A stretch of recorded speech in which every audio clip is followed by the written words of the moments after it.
Bueno, no parece Uruguay esto, porque estamos adelantadísimos, estamos 10 minutos adelantados, así que perfecto. Felicito a todos los expositores. Ahora le voy a pasar la pelota, como decimos aquí en Uruguay, a Marcelo Bayant, que va a ser quien va a moderar esta parte. Y invito también al escenario a Isidoro Dara, de la Academia Nacional de Economía, a Marco Soto, que es el decano de UCU Business School, a Facundo Márquez de la Unión de Exportadores, Facundo, y al embajador Juan, embajador, como todos saben, embajador de China en Uruguay. Y yo los dejo para que tengan una conversación totalmente libre sobre lo que hemos escuchado. Bueno, muchas gracias, Ignacio. Bueno,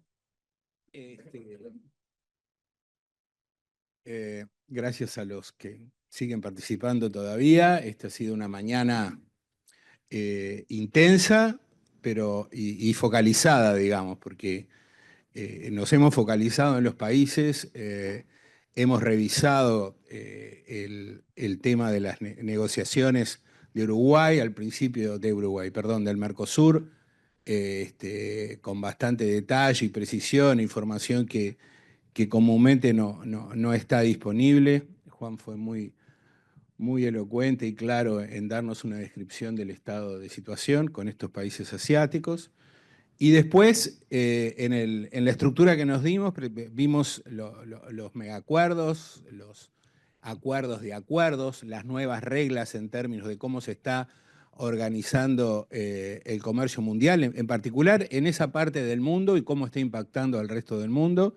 Y tuvimos la presentación del impacto de evaluación del impacto del Transpacífico y los nuevos miembros por Pedro y Sebastián, y luego una descripción de un acuerdo que comúnmente no miramos mucho, como bien decía Ignacio, que es el del ASEAN más 5 o el RCEP, que también presenta posibilidades con esta nueva opción de incorporación de nuevos miembros con el caso de Chile.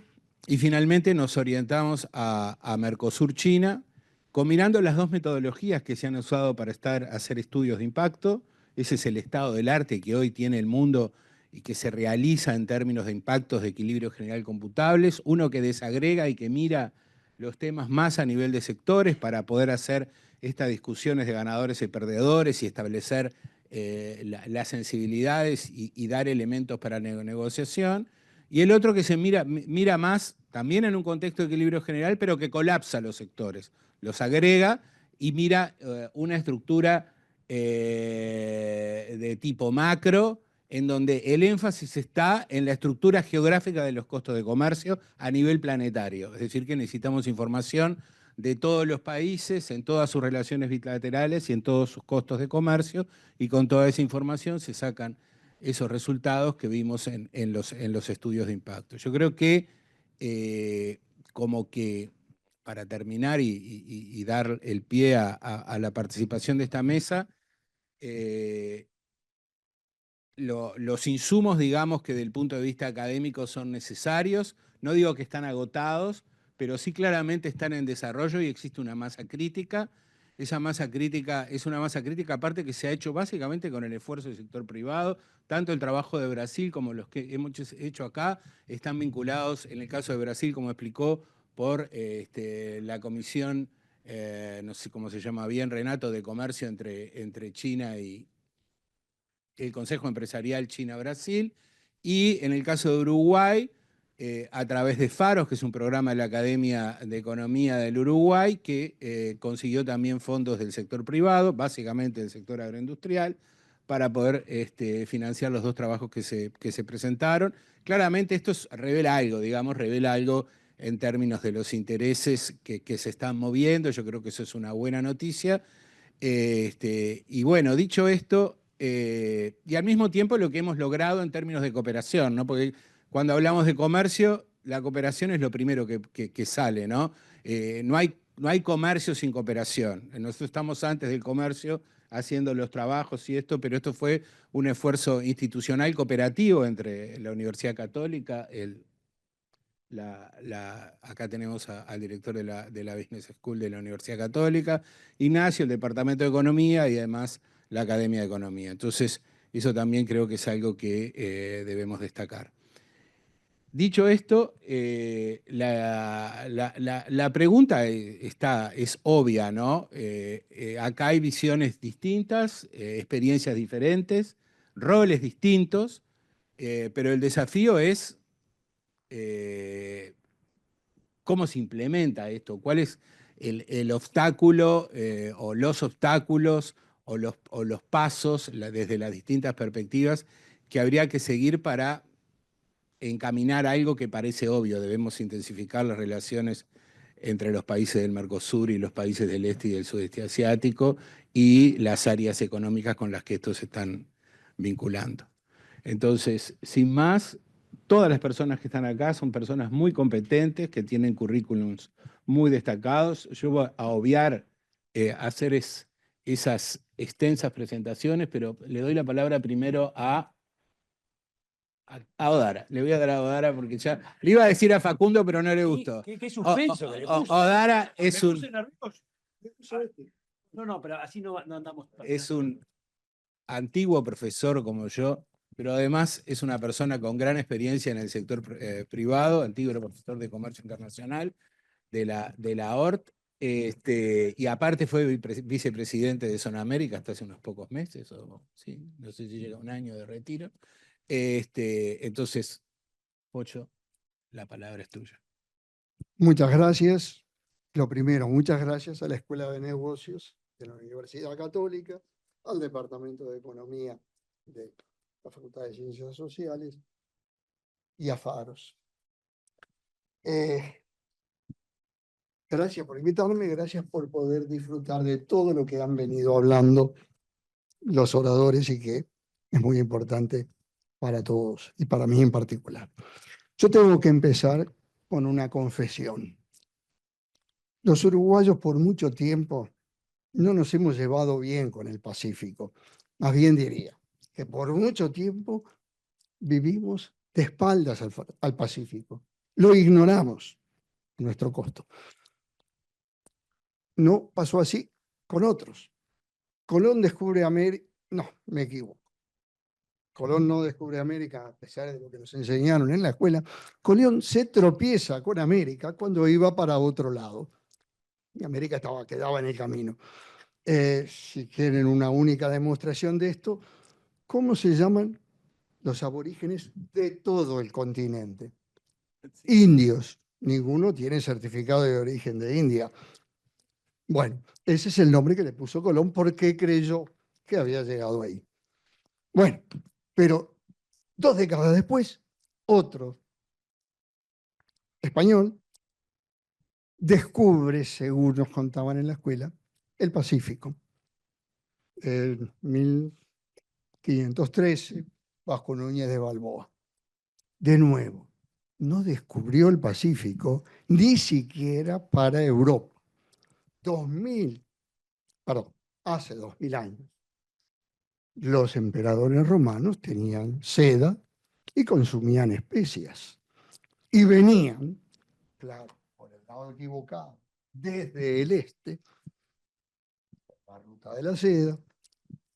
El comercio en esos momentos solo podía hacerse, el comercio internacional, para bienes que tuvieran muy poco volumen y mucho valor, porque había complicaciones, si venían por tierra, hordas mongoles, si venían por el mar, piratas, así que para hacer redituable el comercio tenía que concentrarse en cosas como la seda o las especias.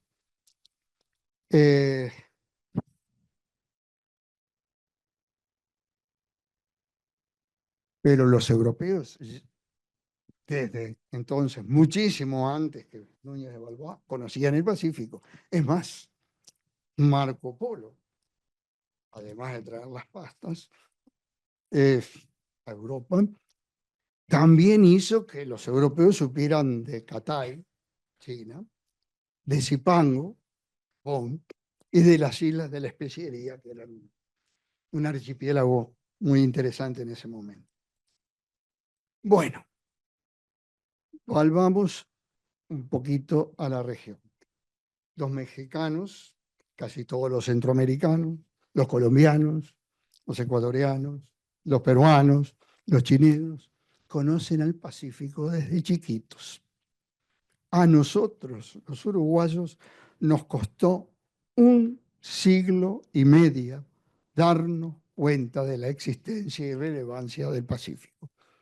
¿Por qué?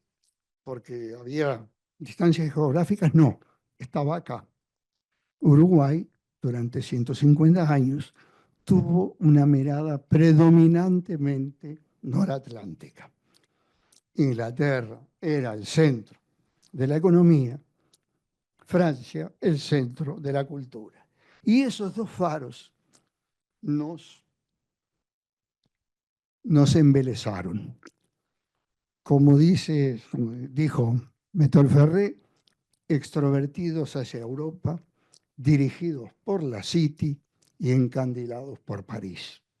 Así vivimos 150 años. Ya para fines de la década del 50 del siglo XX, ya esta relación se debilita. Bueno, y si puedo hacer una licencia poética, a comienzos de los 60, en un final de remate, Uruguay se queda sin su icónico London-París. Pero como los uruguayos somos porfiados, todavía tuvimos que demorar unas décadas más para acomodarnos a la existencia del Pacífico. Solo 3 apuntes de nuestro relacionamiento reciente con el Pacífico, con Chile. En la década de los 80 nos topamos con China. China despuntaba como un mercado relevante para nuestras lanas y nuestros tops. Y ya en 1986, una nutrida delegación uruguaya llega a Pekín y antes de que termine la década se establecieron las relaciones diplomáticas formales.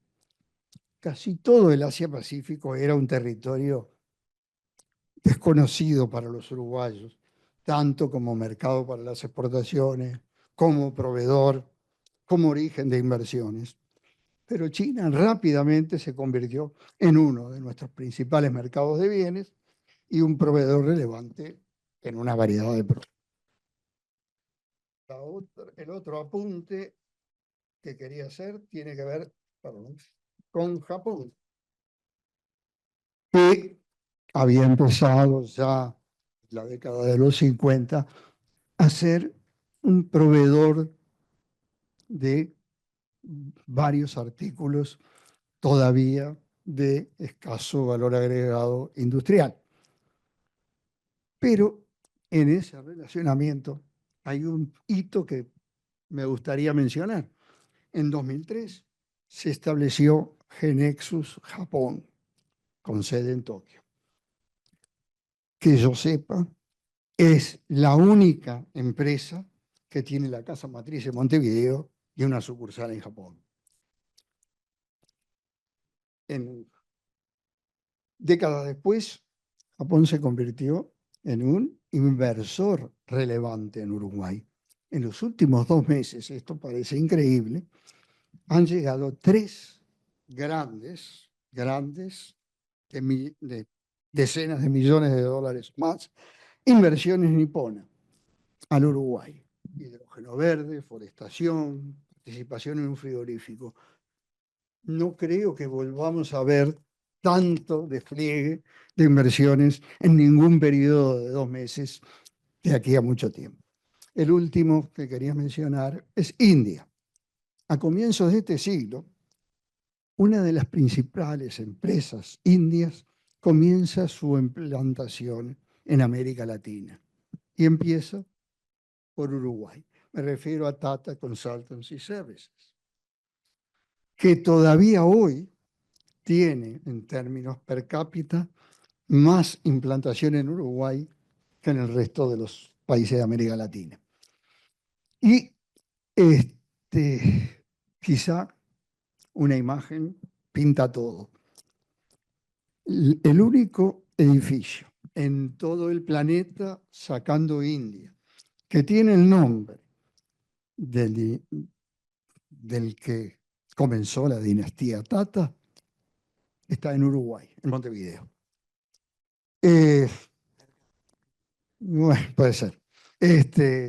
Bueno, a pesar de la parsimonia que tenemos en esta penillanura, en tiempos recientes empezamos el camino, como todos saben, para la membresía del CPTPP. Faros, un pronunciamiento con Marcel en un panel de Partido Colorado, un pronunciamiento público de la académica, de la Academia de Economía, fueron marcando hitos en este propósito. Yo voy a subrayar 3 ventajas que hacen que el CPTPP sea una opción muy importante. Primero, optimizaríamos nuestras exportaciones al liberarlas de algunos de los aranceles que, a diferencia de otros, tenemos que pagar para llegar a esos mercados. También optimizaríamos nuestras importaciones al reducir el costo en términos de desvío de comercio asociado con las preferencias que le damos a nuestros vecinos. Y por último, estaríamos importando normativas de comercio virtuosas, en el sentido de que están basadas en disciplinas y no en llamados telefónicos de último momento entre presidentes para destrancar un embarque que quedó varado en una frontera. Bueno, al comienzo de la década de los 80, el comercio transpacífico superó al comercio transatlántico. Y después de eso, le ganó por goleada. Después de un largo tiempo, Asia-Pacífico es ahora la región en la que podemos avisorar crecimientos importantes de nuestro comercio, de nuestro relacionamiento comercial. Tardamos, pero creo que estamos llegando.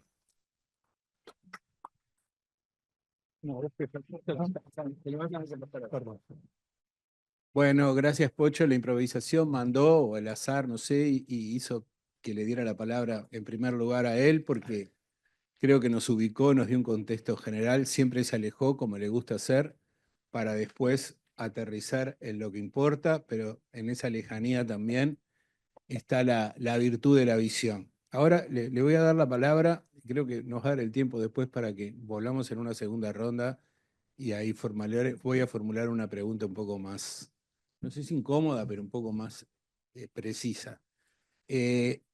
Facundo Márquez, voy a presentarlo en esta manera no convencional de presentar un currículum, fue presidente de la Unión de Exportadores hasta hace unas pocas semanas, meses.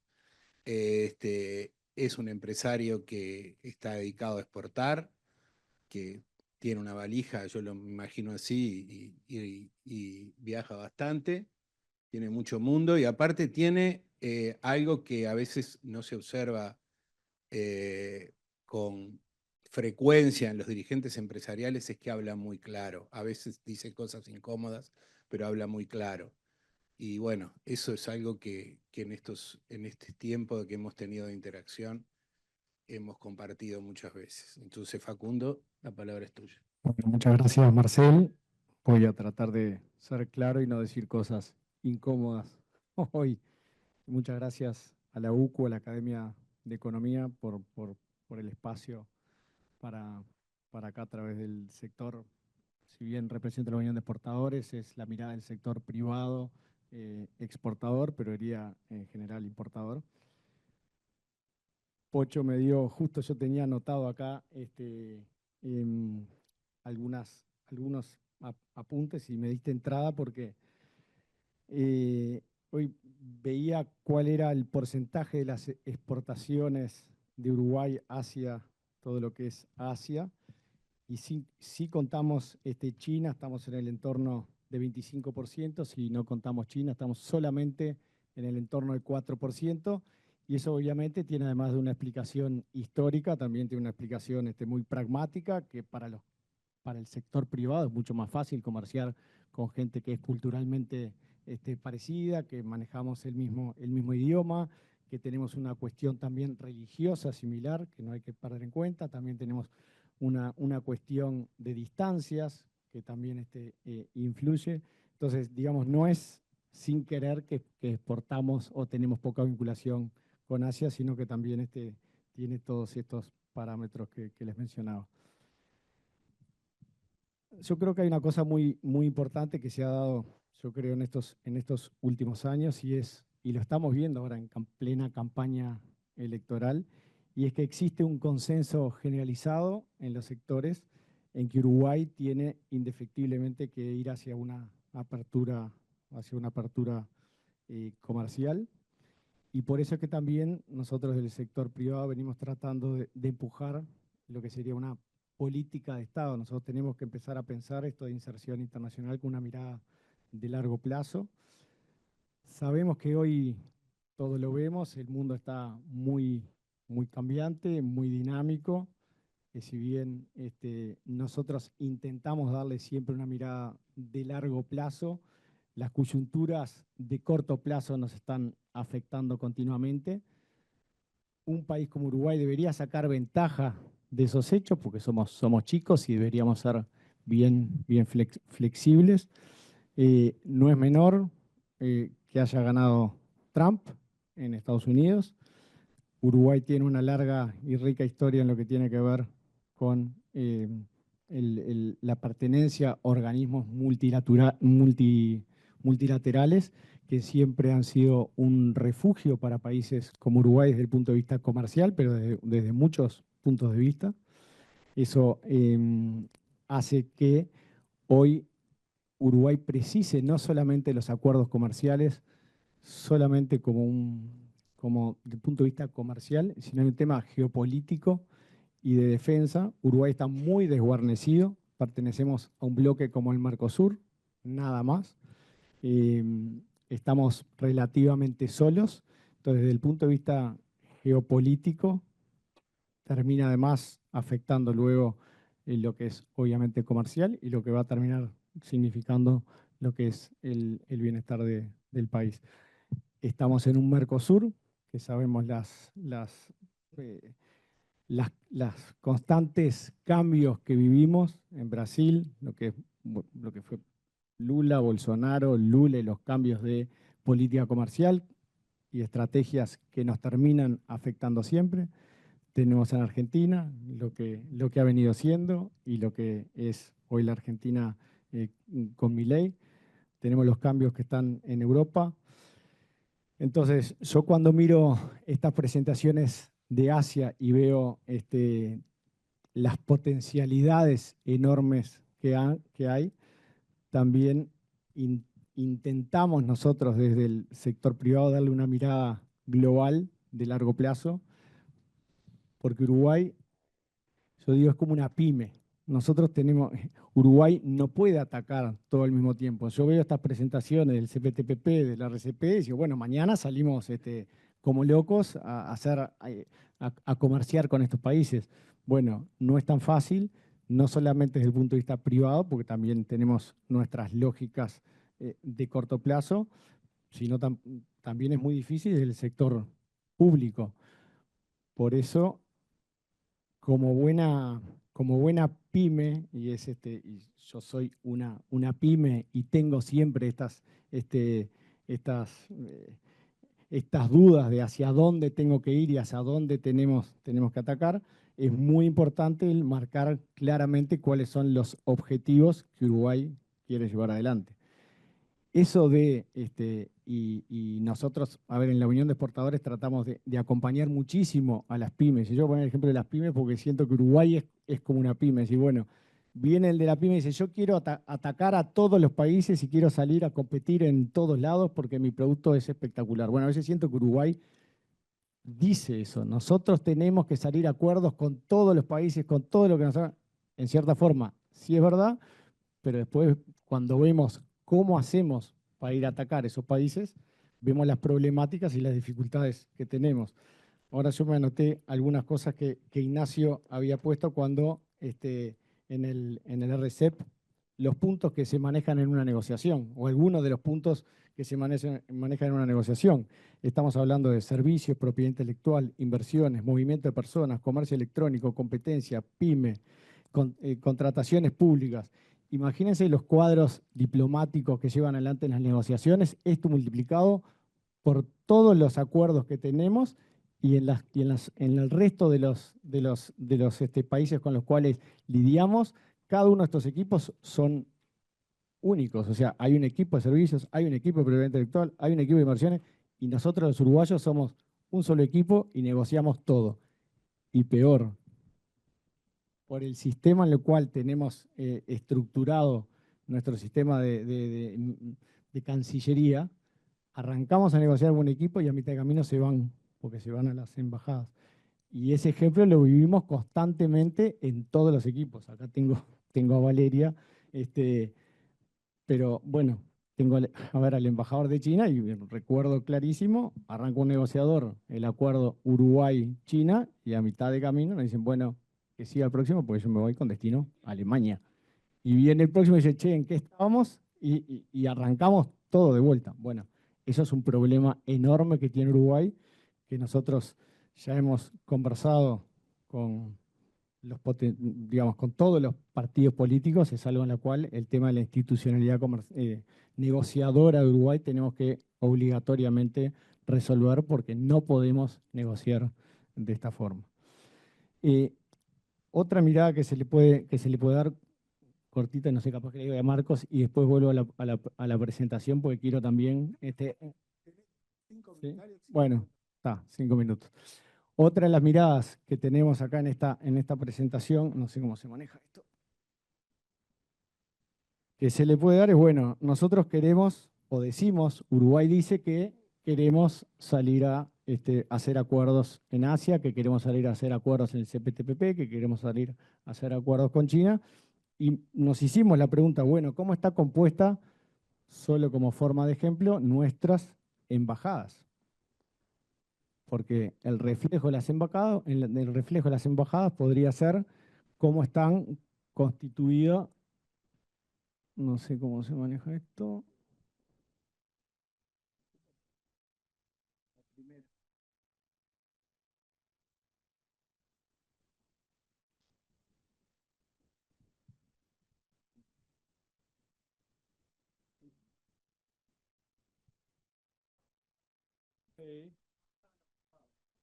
Ahí está, gracias, perdón. Bueno, ahí pusimos un poco cómo están, en función de las diferentes regiones, cómo están compuestas nuestras exportaciones hoy. Si ustedes, lo que comentábamos hoy, Asia sin China es solamente 4%. Uno puede decir, qué poco exportamos a Asia, ¿para qué le vamos a poner foco ahí si no exportamos nada? Esa puede ser una mirada. La otra mirada puede ser, bueno, con lo que es Asia hoy, solamente estamos exportando 4% sin considerar China, el potencial que tenemos es enorme. Y esto está midiendo solamente bienes, o sea, falta todo lo que tiene que ver con servicios. No, pero ahí volví a pasar. No, ahí. Está. Bueno, nos pusimos solamente como forma de ejemplo, y acá no quiero hacer ninguna valoraciones de ninguna embajada, simplemente es una foto de cómo tenemos hoy Uruguay constituido las embajadas. ¿Dónde están nuestras embajadas en Europa y cuántas son? Estamos hablando de 17 embajadas en Europa, solamente 7 embajadas en Asia. Tenemos, no sé, yo pregunto, embajada en Rumania, embajada en Grecia, no tenemos embajada en Tailandia, no tenemos embajada en Filipinas, no tenemos embajada en Singapur. No sé, yo pregunto sin hacer valoraciones puntuales, digo, esto demuestra un poco cuáles son los objetivos o la estrategia que Uruguay está llevando adelante solamente con con esta foto. Bueno, ahí está en comparación los potenciales con lo que tiene que ver con PBI y poblaciones, habla por sí solo. Nosotros decimos desde el sector privado que los acuerdos comerciales son muy importantes, son necesarios, no son suficientes. No me olvido más cuando entrábamos a una reunión de un exportador y tenía en el pizarrón, en la entrada, decía algo así como: el mejor TLC es ser un país competitivo. O sea, no solamente por tener acuerdos comerciales y firmar acuerdos de TLC vamos a crecer y exportar. La inserción internacional y de Asia en particular es solamente una de las patas que tenemos en la cual trabajar para lo que es la competitividad del país, que es la cual en realidad nos va a sacar adelante. Bueno, muchas gracias, Facundo. Era lo que esperábamos. Ahora le toca la palabra al dueño de casa, Marcos Soto, que es el director de la Business School de la Universidad Católica. Hemos compartido algunos ámbitos y aparte es alguien que está todo el tiempo disparando sobre este tema de la inserción internacional del Uruguay, así que muy oportuna su participación hoy acá. Gracias, Marcos. Gracias, Marcel. Bueno, y gracias a toda la audiencia por estar acá. Son bienvenidos siempre a esta casa, sobre todo para intercambiar y discutir y aportar sobre temas relevantes, y en particular lo que es la inserción internacional del Uruguay, que es uno de los grandes temas que tenemos en agenda, una agenda que Marcel ha reiterado varias veces, que tiene que ser dinámica, activa, y que hay muchos puntos de esa agenda que exceden a veces los tratados de libre comercio. La inserción internacional de los países debe ser concebida como algo mucho más amplio y más profundo que potenciales tratados de libre comercio. Fíjense, porque estamos en un mundo bastante convulsionado, ¿no? Y bastante dinámico y bastante cambiante. Facundo da algunas pinceladas, bueno, Pocho nos llevó a los orígenes de todo esto. A mí hay datos que me sorprenden y que ratifican lo que viene ocurriendo a nivel mundial. Fíjense que hasta agosto, o sea, en los 8 primeros meses del año, las compras por Internet de Uruguay, aprovechando el régimen de franquicia, había crecido un 37% versus el año pasado, ¿no? Por supuesto, ayudado por un tipo de cambio bajo. Pero en julio crecieron un 66% en comparación con julio del año pasado. Y en agosto crecieron un 113% en comparación con agosto del año pasado. ¿Qué quiere decir? Que ese 37% de los primeros 8 meses en realidad está notoriamente acelerado en los últimos 2, 3 y 4 meses. ¿Cuál es la gran diferencia que apareció ahí? Temu, el marketplace chino, ¿no? De origen china, que tiene una gran promesa de experiencia, de compra, que nos ofrece un amplio menú de productos y de bienes, y que de algún modo, si logra ratificar esas promesas de consumo, es un jugador que cambia radicalmente los vínculos económicos y comerciales y el comportamiento incluso de los propios consumidores a nivel local. Entender esto es clave. ¿Por qué? Porque las diferencias de escala que hoy tiene China versus el resto del mundo son abismales. La capacidad de producción que tiene China versus el resto del mundo hoy son abismales. Y no hay arancel que logre licuar esas diferencias de escala. No hay arancel posible que logre proteger industrias locales que permitan de algún modo ser una barrera de defensa de estas diferencias de escala. Por eso, por ejemplo, las economías desarrolladas, avanzadas, como Estados Unidos o Europa, han puesto aranceles absurdos, confiscatorios, sobre los vehículos eléctricos, que estamos hablando de tarifas incluso en el entorno del 100%. Es decir, que incluso en industrias donde las economías desarrolladas solían tener algún tipo de ventaja competitiva, resulta que están a más del doble de la capacidad que tiene China de producir. Y esos aranceles demuestran esto, la capacidad productiva y las diferencias de escala que tiene China, y el temor de las economías desarrolladas, de las economías avanzadas, que han estado o han permanecido en cómodos y confortables statu quo y no han logrado invertir en investigación y desarrollo e innovación como la historia sí lo reclamaba, cosa que sí ha hecho China. Por tanto, tenemos escenarios donde hoy la escala de producción le exige al resto del mundo mucha imaginación para poder competir con China.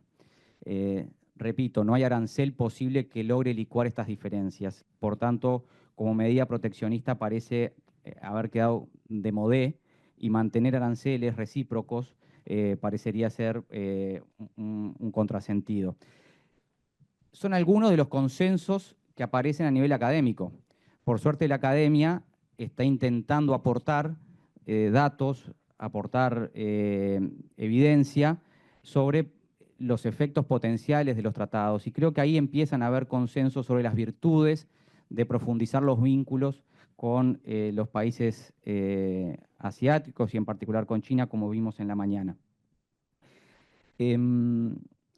La pregunta es: ¿de qué tenemos miedo? ¿De qué tenemos miedo? En el año 2030, para el año 2030, el mercado de consumo, los consumidores, los 5 principales mercados, dentro de los 5 principales mercados, 3 van a ser asiáticos, liderados por China, con más de 1.000 millones de consumidores, seguido por India.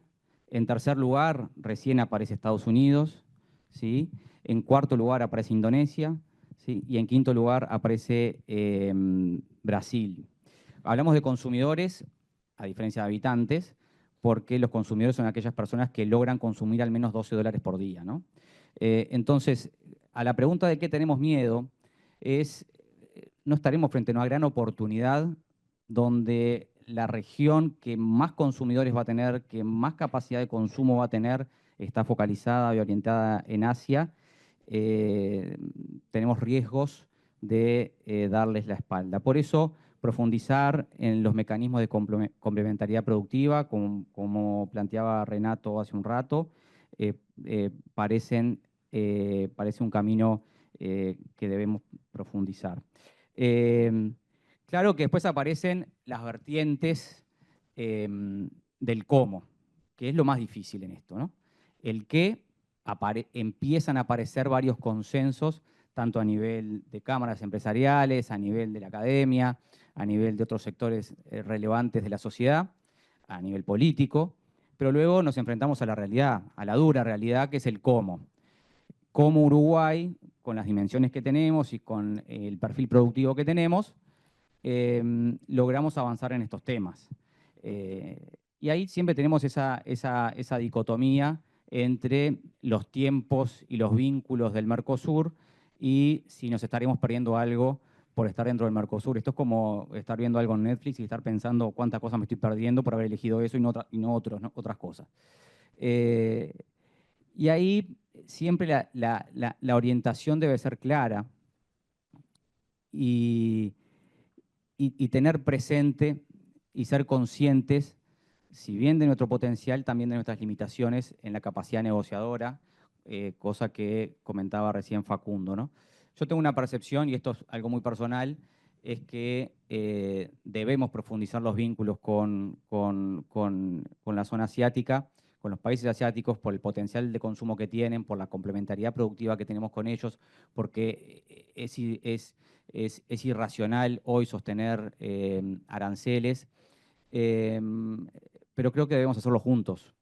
Debemos hacerlo juntos por esa capacidad negociadora que tenemos que tener y porque debemos cuidar los vínculos también dentro del Mercosur. Yo sé que esto puede generar algún tipo de diferencias porque puede haber quienes crean que hay que acelerar una mayor independencia económica o comercial, y es correcto, pero también hay que entender el contexto donde estamos y cómo de algún modo podemos llevar a la práctica estas ideas. Creo que eso es clave. Y también creo que es clave otra cosa, y con esto termino, Marcel, el rol de China. Porque muchas veces nosotros vemos, visualizamos como una necesidad desde el Uruguay o desde la región, cómo acercarnos a Asia, cómo acercarnos a esos países. Y yo creo que precisamos ayuda, porque no logramos ponernos de acuerdo en el barrio, ¿no? Entonces, bueno, precisamos ayuda que nos faciliten ese camino, ¿no? Que de algún modo la relevancia que tiene China y va a tener India en el corto plazo logren acercarse a la región activamente, confiando en sus contrapartes, es clave. Estamos en un escenario internacional con Trump, como decía Facundo, y creo que si bien para el comercio internacional y para incluso para la economía doméstica de Estados Unidos va a ser un gran desafío los planteos que están en su agenda, también es una oportunidad para esta zona del mundo acercarse a China que potencialmente pueda verse relegada de su vínculo con Estados Unidos.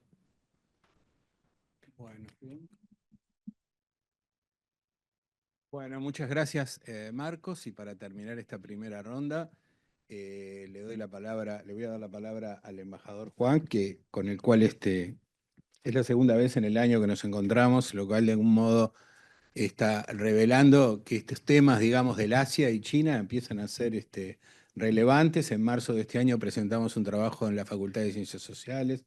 El embajador tuvo la amabilidad de venir, era justamente sobre el ingreso de Uruguay al Transpacífico, y hacíamos unos escenarios que estaba China, que de algún modo se replicaron los datos hoy. El embajador, les recomiendo, creo que fue este año o el año pasado, es su segunda vez en Uruguay, creo que lo estoy diciendo, habla muy bien el castellano, y este año le hicieron un reportaje en búsqueda que también hizo algo bastante, se los recomiendo, búsquenlo, bastante original en su profesión, ¿no? Porque respetando, digamos, los códigos de la diplomacia, es un reportaje extremadamente también claro y muy ilustrativo de la situación en la que estamos. Entonces, esperando que reitere sus inteligentes dichos, lo escuchamos.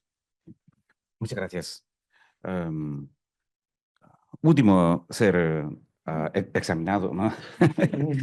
Bueno, en realidad me es un gran placer sacrificando toda una semana, escapando de los trabajos aburridos de mi oficina para compartir una semana, una mañana, ¿no? Con los destacados académicos, jóvenes estudiantes, etcétera. Pues un gran placer, sobre todo hablando de un tema de suma importancia y sensibilidad. Porque después de llegar aquí un año, en cualquier oportunidad que yo participe en actividades, que sea un concierto, una inauguración de una escuela primaria, primera pregunta es sobre qué actividades, qué significa esto. Segundo, siempre es sobre cómo es el avance de libre comercio en China. Sí. Bueno, centro diplomático, yo tengo que preparar una salida, ¿no? Por eso, si hablo algo errónea, entonces es mi opinión personal. Bueno, de punto de vista China, nosotros creemos que la integridad económica es una tendencia histórica, porque en la antigüedad nosotros chinos habíamos construido muros, la Gran Muralla, y también rutas de seda. Y la lección histórica nos enseña que más vale construir ruta que muros. Y hoy día China está experimentando un gran cambio, un surgimiento económico. Gran parte debido a nuestra política reforma y apertura. Reforma y una optimización, optimizar nuestras reglas de distribución productiva doméstica. Y la apertura es con utilizar la cadena productiva con el exterior.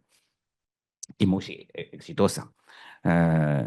Y hasta hoy día China ya han firmado 22 acuerdos de libre comercio con 29 países del mundo, que aún no son colectivas.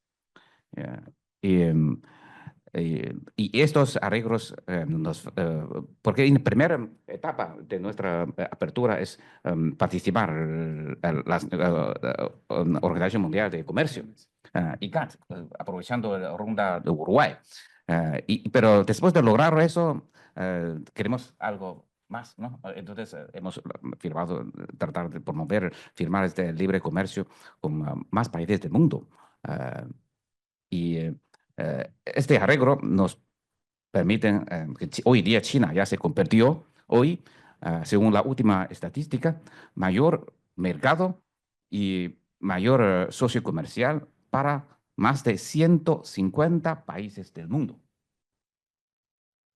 Y es nuestra estrategia. Hace 2 años, en el 20º Congreso del Partido Comunista de China, que definió la estrategia de China para el año 2049, ha definido el surgimiento de China. Seguramente la modernización de China es caracterizado por esta apertura. Eso es una estrategia nacional, consenso nacional, sin ninguna duda alguna.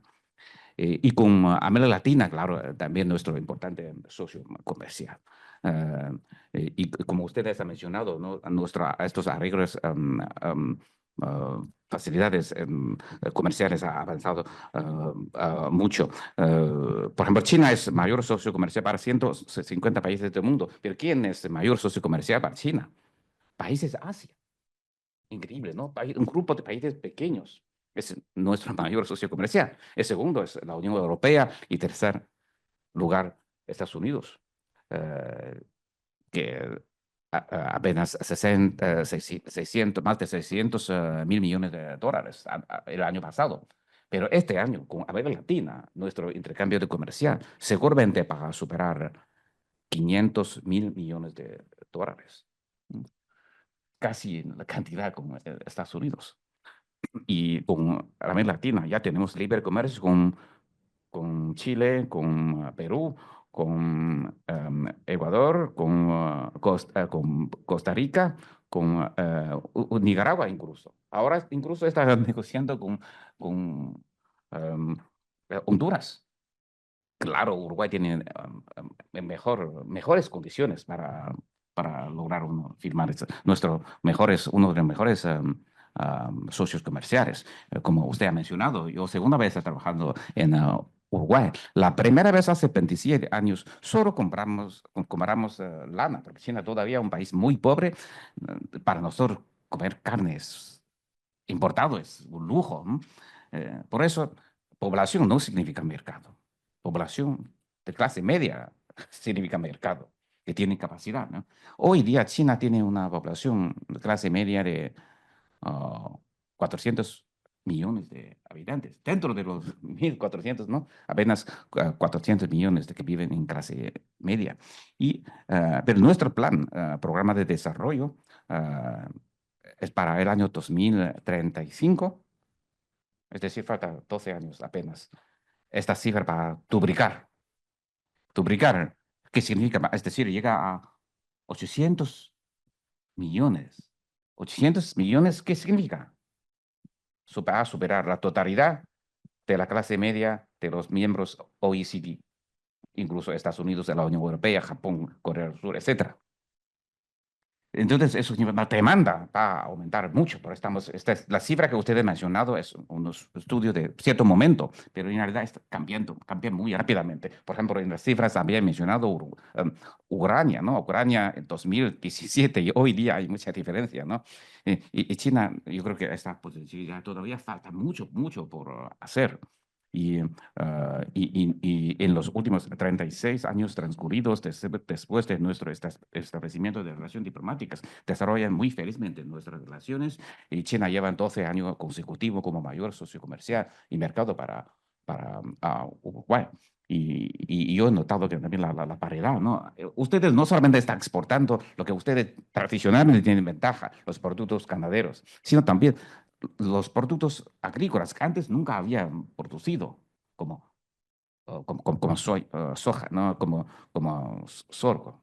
Aquí mucha gente no conoce, pero ahora producen muy bien, gran cosecha y exportan China. y por eso yo creo que hay una gran potencialidad. Pero la gente, pero no deberíamos ser satisfechos de eso. Este año, el año pasado, estamos enfrentando, yo creo que una cuella de botella, ¿no? Para aumentar aún más nuestros comercios. La gente en público posiblemente no entiende por qué tan importante 10%, 12% aranceles. Ustedes negocian décadas para lograr rebajo de apenas 10% o un poco, 5, 4%. ¿Tiene sentido? Sí, tiene mucho sentido, porque hoy día en el comercio internacional, es decir, por ejemplo, un iPhone que ustedes usan, ah, una gran parte produce en China. Y en realidad es nuestra exportación a Estados Unidos, pero está formado por 1.500 piezas. Proveedores del mundo, más de 200 fábricas, ¿no? Y una gran parte de China, pero también hay de extranjeros. Pero ellos para fabricar estos aparatos también importan piezas desde China. Y China consume, importamos materias primas y energías. Es decir, para lograr un producto final, muchas idas y vueltas. Entonces, cada vez 10%. Entonces, finalmente pueden significar 30, 40% de costo elevado, ¿no? Por eso es muy importante. Aún algunos productos de exportación más simples, como la exportación de carne uruguaya a China o leche en polvo en China. Así que solamente 12% aranceles es mucho porque sus competidores como Australia, Nueva Zelanda ya tienen libre comercio con China y es más cerca de China. Y además, cuando los importadores de China notan esta diferencia, ellos van a invertir en Nueva Zelanda. Está ocurriendo eso. Entonces, eso aún más baja el costo productivo. Entonces, aumenta ese 12% aún más. Por eso es mucho. Y por eso yo entiendo la importancia para Uruguay. Vuestro embajador en China, Lourdes, me ha contado que aquí ha hecho una encuesta. Dice que 60%, más del 60% de la población uruguaya apoya firmar un libre comercio con China. Es más alto que el apoyo de cualquier partido. Sí, y por eso nosotros entendemos perfectamente este deseo, apreciamos mucho. Uruguay no solamente bilateralmente presta mucha importancia, multilateralmente también promueve mucho nuestro acercamiento con Mercosur. Últimamente he participado en el agosto pasado una nueva ronda de diálogo entre China y Mercosur. Con Uruguay ya hemos hecho un estudio de factibilidad y de un libre comercio bilateral. Y yo puedo adelantar que el resultado es muy positivo. De China no tenemos, Uruguay bilateralmente no tenemos ninguna dificultad. Pero claro, hay discrepancia dentro del bloqueo, ¿no? Bloque Mercosur, algunos creen que vecinos creen que no deberían, no tienen derecho de negociar independientemente, ¿no? Con el libre comercio con otro país. Claro, tanto Brasil como Argentina, nuestros socios importantes, también vuestros socios importantes, tienen preocupaciones, no podemos ignorar. Por eso estamos dialogando. Yo creo que eso es muy importante, muy útil. Mi impresión, esta ronda de diálogo constructivo. Y nosotros deseamos seguir, ¿no? Avanzando en esta parte multilateral, pero tampoco, digamos que ya hemos abandonado el arreglo bilateral. Nosotros China tenemos una posición abierta, tanto forma bilateral, multilateral. Estamos abiertos, todo es posible, pero vamos a negociar. Yo creo que no es decir, estos diálogos de China y Uruguay que tienen mismas opiniones, ¿no? Ejercen presiones a otros países para aceptar algunas condiciones desfavorables para ellos. No es así. Nosotros tenemos firme convicción de que un mejor arreglo comercial no solamente facilita muchísimo a Uruguay y China, sino también a Brasil y Argentina. Eso es. Y ustedes, los estudios, también aprueban eso. Porque algunas empresas vecinas están preocupándose, no porque ellos ya han visto un resultado desfavorable a ellos, pero sino ellos ya han visto algo incertidumbre, ¿no? No está seguro. Por eso la gente tiene miedo siempre a algo incertidumbre. Por eso tiene estas preocupaciones. Por eso vale la pena yo creo que estos estudios que hoy estamos hablando, estos estudios académicos serán muy importantes. Porque por fin firmar o no un libre comercio, eso depende mucho de los políticos y situaciones de aquí. Entonces, pero de nivel técnico tenemos que ser preparados, ¿no? Tenemos que hacer estudios para convencer, ¿no? Al círculo empresarial que sí, eso es favorable a ellos. Nuestra experiencia también es, antes de que China ingresa en la Organización Mundial de Comercio, hay un gran debate en China, porque mucha gente preocupa que vamos a sacrificar muchas industrias, por ejemplo, electrodomésticos, que nuestro producto muy mal. Para nosotros es increíble competir con los productos, por ejemplo, japoneses de gran calidad y radio de precio. Pero por fin, esta libre competencia nos hace crecer. Y hoy día no solamente reconquista nuestro mercado doméstico, sino al mercado internacional también. Y por eso yo creo que eso es muy favorable.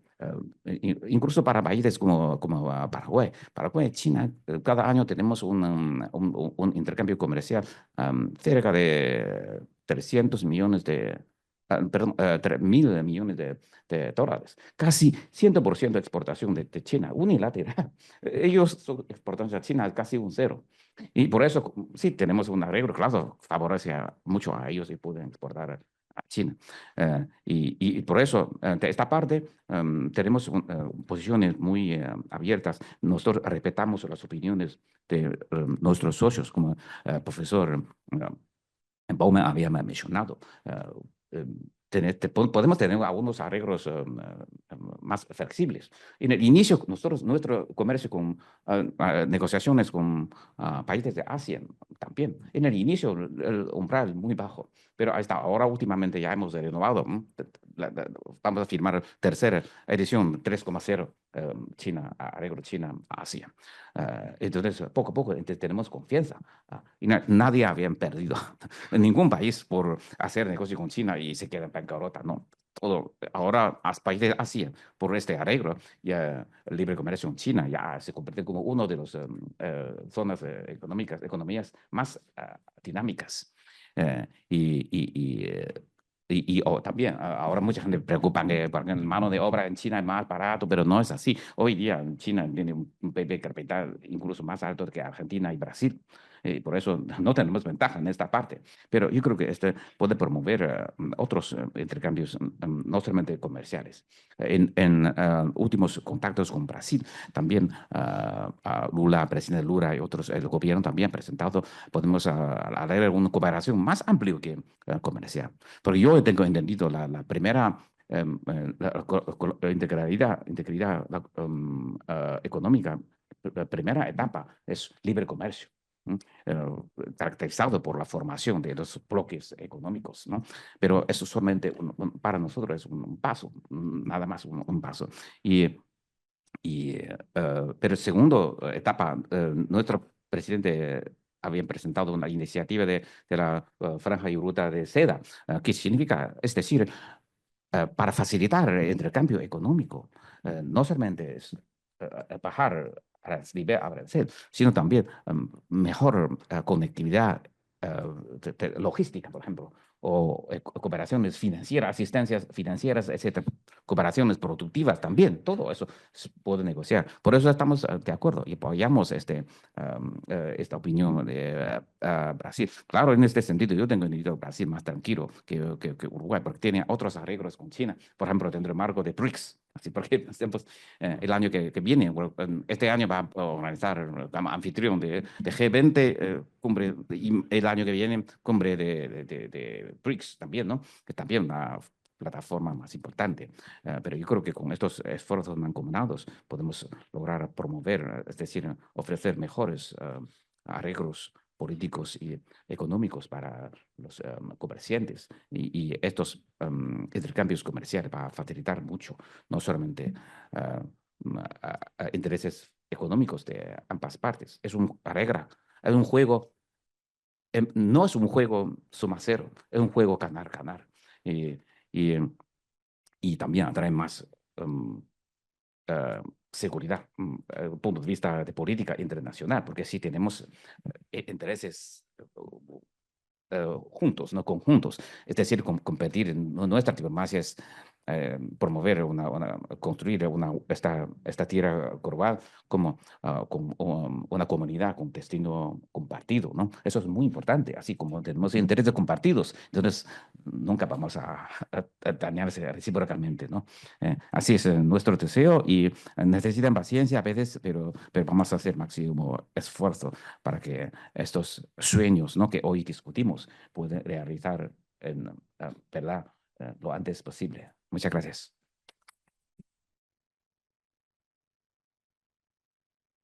Bueno, muchas gracias, embajador. No está quedando mucho tiempo para el grado de la pregunta que iba a formular, pero quisiera primero subrayar algo muy agudo que dijo el embajador recién y que está muy en línea con lo que vimos en la mañana, ¿no? Que los acuerdos con terceros para un bloque como el Mercosur es una herramienta. Esto quedó bastante ilustrado en el trabajo de Renato, como también en los anteriores. Es una herramienta para mejorar el comercio intrarregional y la relación entre los socios.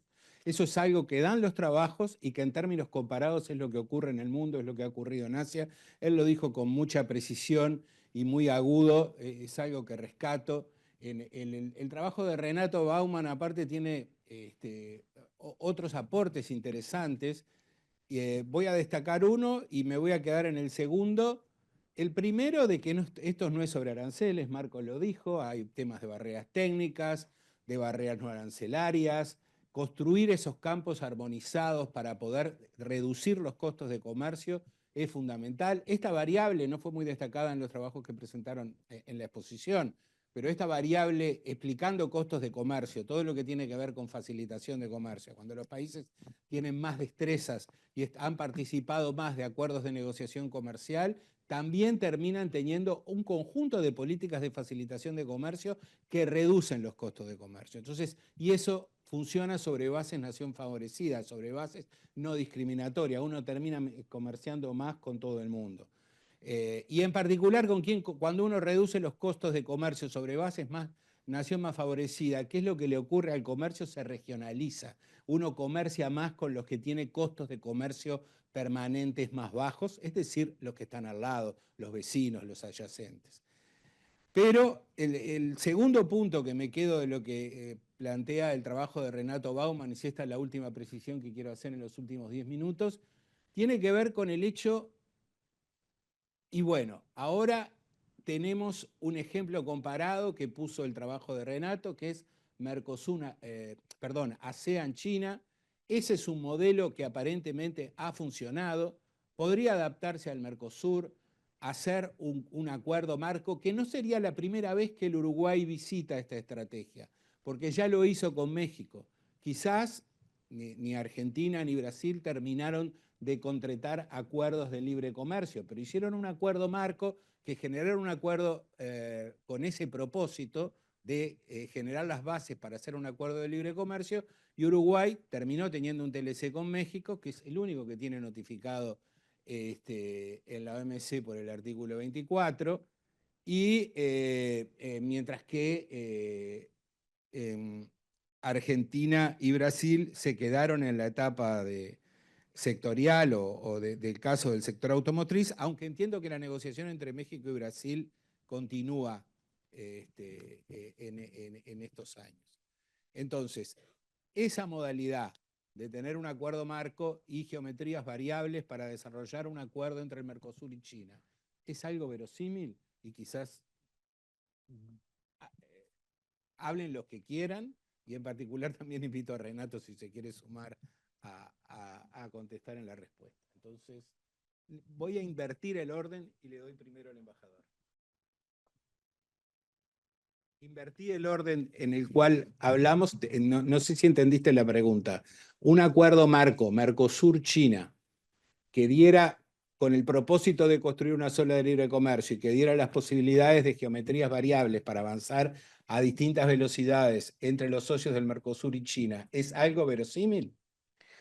Ahora estamos en la primera etapa, es decir, contacto, sentar juntos, hacer consultas, intercambiar opiniones, ya es un éxito, ¿no? Estamos en esta primera etapa, es decir, cada uno puede expresar sus opiniones, nosotros vamos a corregir estas opiniones y para buscar, encontrar coincidencia. Todo es posible. Ahora, en el inicio, no debemos poner condiciones, Claro. sí, con anticipación para limitar estas posibilidades. Cualquier posibilidad es, yo creo que para el panel de estudiar, hasta el momento nadie todavía está haciendo, no se puede, ¿no? Es decir, yo creo que tenemos que tener esta mente abierto, escuchar más opiniones. Estamos discutiendo algo sin antecedente, por eso hay que tener todas esas salidas abiertas, ¿no? En vez de cerrarlo con anticipación.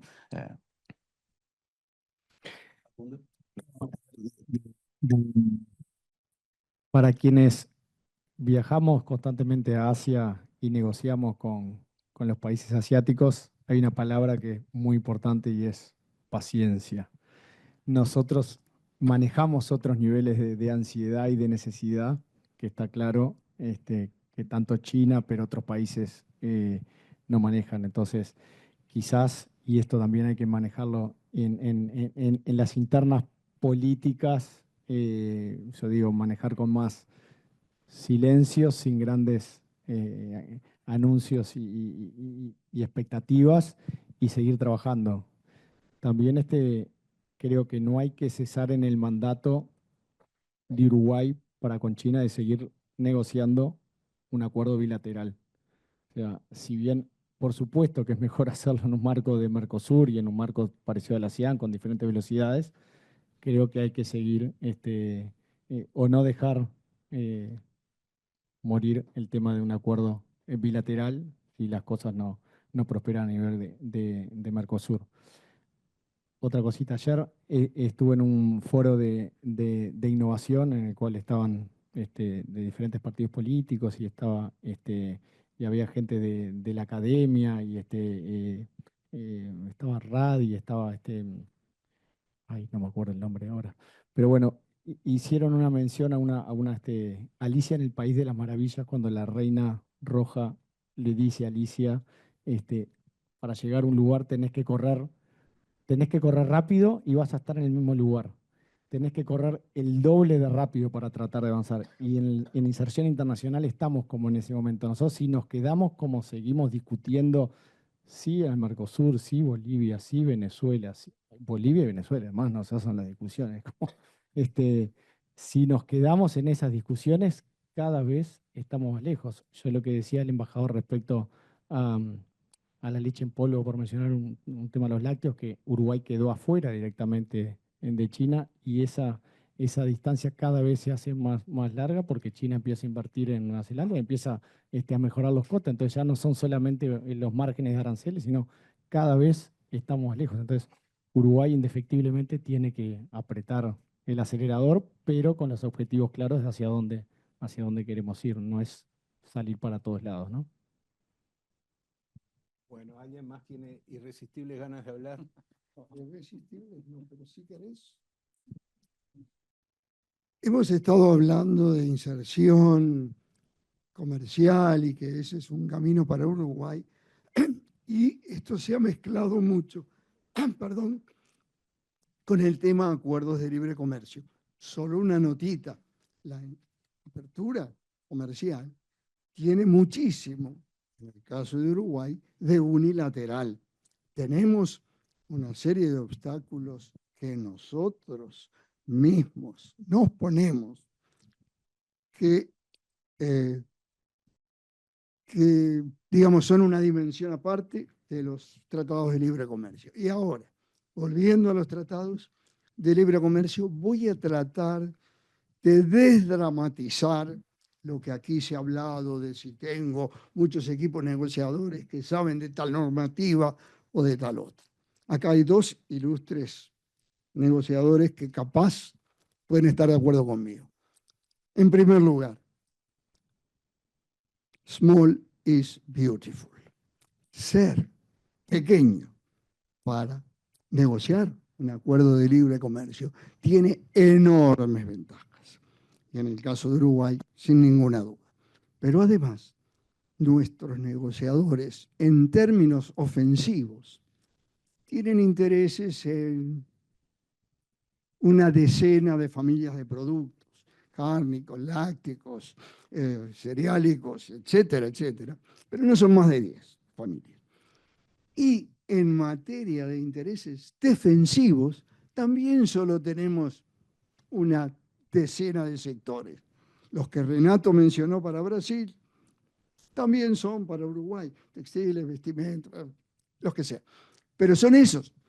Y en cuanto a las normativas de servicios, comercio electrónico, tutti quanti, Uruguay no puede tener las ínfulas para modificar esas normativas que el país con el que negociamos ya negoció con otros 10, 15 o 20. Uruguay no las va a cambiar. Chile tuvo esa ilusión cuando empezó a negociar con Estados Unidos y creyó que le iba a cambiar algo que estaba mal en las reglas de defensa comercial. Lo único que hizo fue alargar la negociación. Pero, y Uruguay tampoco va a poder, ni las de defensa comercial, ni casi ninguna de todas las otras normativas que mencionaron. Tenemos una ventaja adicional. Hace más o menos 2 décadas que el mercado uruguayo ha estado abierto más o menos a la competencia de Argentina y Brasil. Les invito a que vayan a la góndola de los supermercados a ver dónde están los artículos de higiene personal, los artículos de limpieza, los dulces, etcétera, etcétera, que ya han sido de alguna manera ofendidos por la oferta de nuestros vecinos. Por lo tanto, abrirlos a países más lejanos, con más complicaciones, no necesariamente significaría un desafío mortal. Así como nosotros, en esa decena de intereses ofensivos, casi seguramente terminemos hablando de contingentes arancelarios, es decir, te dejo exportar X toneladas sin arancel. Si nosotros podemos tener muchos de esos contingentes arancelarios, vamos a poder vender donde mejor convenga en cada momento. Así que ojalá que la sumatoria de esos intereses, de esos contingentes arancelarios, sea 3 veces la producción, 10 veces la producción de Uruguay. No se preocupen. Creo que con esto desdramaticé un poco el tema de qué terrible que va a ser negociar acuerdos de libre comercio para Uruguay. Como último recuerdo, y si lo llegáramos a negociar con Estados Unidos, uno de los capítulos más difíciles, que es de inversiones, ya lo tenemos negociado. Es el capítulo 11 del patrón que tenía Estados Unidos de acuerdo de libre comercio. Ya lo hicimos, ya está firmado. Para acá. Bueno, estamos pasados 2 minutos. No sé, Marcos, si querés decir algo. No, cualquier cosa que diga ahora, hablando de competencia y competencia desleal, me está compitiendo deslealmente la hora del almuerzo, así que... Bueno, muchas gracias a todos haber resistido hasta acá. Quiero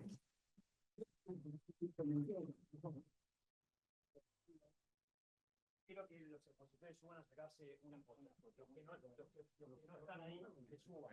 Muchas gracias a todos por acompañarnos.